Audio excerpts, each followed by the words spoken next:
Shalom, selamat pagi umat-umat Tuhan. Renungan pagi pada tanggal 10 Februari 2026 berjudul Pemuda Penganut Ajaran Miller bagian kedua. Sebelumnya, mari kita berdoa. Bapa yang di surga, Bapa yang penuh kasih, kami bersyukur atas hari baru yang Engkau berikan. Saat kami membaca dan merenungkan firman-Mu pagi ini, bukalah hati dan pikiran kami untuk mengerti kehendak-Mu. Ajarlah kami memiliki pengharapan yang benar akan kedatangan-Mu, serta setia hidup bagi-Mu di tengah-tengah dunia ini. Dalam nama Yesus kami berdoa dan mengucap syukur. Amin. Yang menjadi ayat renungan terdapat di dalam buku 1 Tesalonika 4 ayat 16-18. Berbunyi demikian. Sebab pada waktu tanda diberi, yaitu pada waktu penghulu malaikat berseru dan sangkakala Allah berbunyi, maka Tuhan sendiri akan turun dari sorga, dan mereka yang mati dalam Kristus akan lebih dahulu bangkit.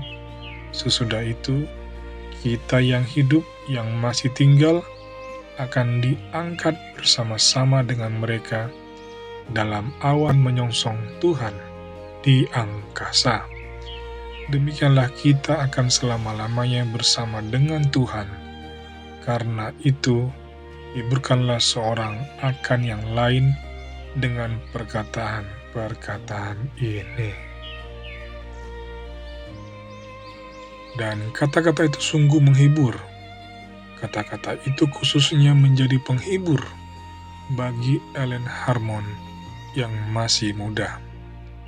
Penemuannya akan Tuhan sebagai orang tua yang penuh kasih sayang, memberinya energi untuk menyampaikan berita tentang kedatangan Kristus yang kedua, sehingga orang lain dapat mempersiapkan diri untuk peristiwa yang menggembirakan itu. Bertentangan dengan sifatnya yang pemalu, ia mulai berdoa di depan umum, berbagi dengan orang lain di pertemuan kelas metodis mengenai kepercayaannya pada kuasa penyelamatan Yesus dan kedatangannya yang segera. Dan ia juga memperoleh uang untuk membeli bahan cetakan guna menyebarkan doktrin Advent. Kegiatan terakhir sangat melelahkan baginya. Karena kesehatannya yang buruk, ia melakukan tugasnya dengan duduk bersandar di tempat tidur untuk merajut kaus kaki dengan upah 25 sen sehari. Keyakinannya yang sangat tulus tampak dalam setiap aspek kehidupannya. Keyakinannya itu menuntun banyak teman seusianya untuk beriman kepada Yesus. Tidak hanya Ellen yang bersemangat untuk kebenaran Advent yang dihotbahkan oleh Miller, tetapi juga orang tua dan saudara kandungnya.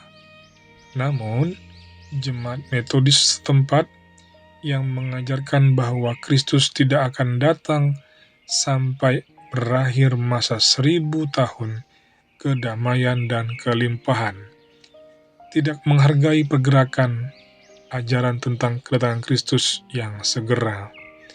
Akibatnya, pada bulan September 1843, jemaat itu mengeluarkan keluarga Harmon dari keanggotaan gereja. Pengalaman mereka mencerminkan pengalaman banyak orang lain karena kaum penganut ajaran Miller akan kedatangan kedua di mana-mana menolak untuk tetap diam mengenai topik kedatangan Yesus kembali dalam waktu yang dekat.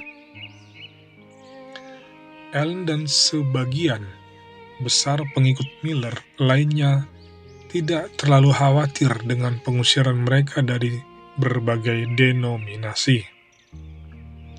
Bagaimanapun, Yesus akan datang dalam beberapa bulan lagi dan kemudian semua masalah mereka akan berakhir. Dengan harapan itu, para pengikut Miller terus berkumpul bersama untuk saling menguatkan saat waktu yang dinubuatkan itu semakin mendekat. Sukacita memenuhi hati mereka, seperti yang kemudian dikatakan Ellen, periode yang berlangsung dari tahun 1843 hingga 1844 adalah tahun yang paling membahagiakan dalam hidup saya. Jika menengok ke belakang, kita menyadari bahwa orang-orang percaya itu keliru mengenai waktu kedatangan, tetapi mereka tidak salah tentang harapan itu sendiri. Harapan berkat dari kedatangan Yesus masih merupakan sukacita yang memenuhi hati kita saat kita melakukan persiapan untuk kedatangannya. Demikianlah firman Tuhan pada pagi hari ini. Mari kita berdoa. Tuhan Yesus, terima kasih atas pengharapan indah yang Engkau berikan melalui janji kedatangan-Mu. Tolong kami agar tidak hanya menantikan kedatangan-Mu, tetapi juga hidup setia, tekun melayani, dan setia bersaksi di dunia ini. Kuatkan iman kami, ubahkan kelemahan kami menjadi alat kemuliaan bagi-Mu. Di dalam nama Yesus kami berdoa dan mengucap syukur. Amin. Kiranya Tuhan memberkati segala usaha dan jerih payah kita sepanjang hari ini. Amin.